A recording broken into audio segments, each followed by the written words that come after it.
But with this song is dedicated to all the PWD, especially sa mga may autism.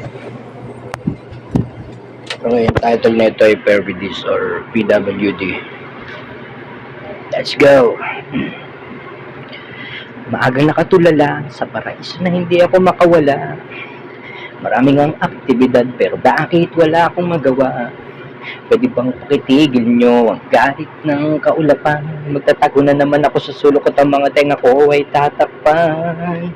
Iba lang ang nakikita ko sa kulay ng mundo. Iba rin ang pagkakaintindi ko sa mga bagay-bagay sa paligid ko. Kaya naman ituro nyo sa akin kung paano kung magagawa yung mga di ko sigurado. Alalayan nyo kung bumagtas sa tamang latas dahil kung sa inyong mga yapakin lang din ang tinatapakan na baka hindi ko nais na magkaganito ako.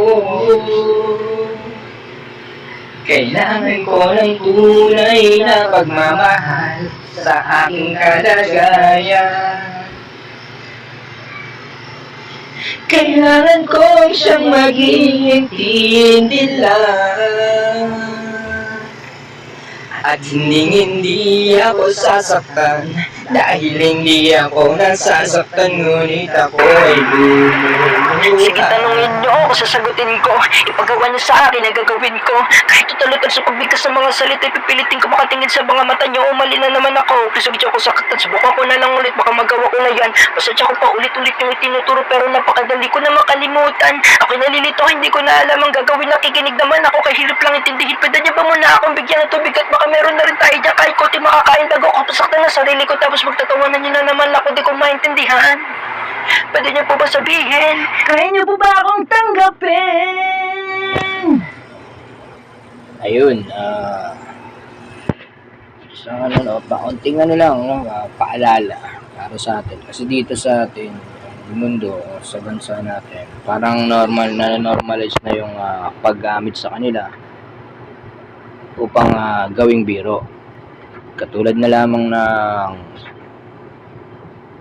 autistic ka, abnormal ka, autistic, ganun, which is bad, no? Dahil hindi natin alam yung pakiramdam ng mga magulang na mayroong anak na may autism. Masakit yun.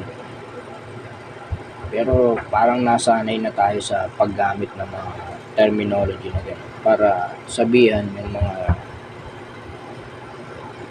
tao na pag nagkamali o may nagawang parang hindi normal, tatawagin natin na autistic, which is bad. Pag talaga hindi natin makasanayan yung mga ganyang bagay dahil ang hirap sa mga magulang na may anak na may autism. Sobra yung sakripisyo na ginagawa nila. At yung mga may autism naman, hindi naman nila ginusto yan. Isipin nyo na lang kung kayo mayroon ng anak na ganyan. No? Paano kaya yung hirap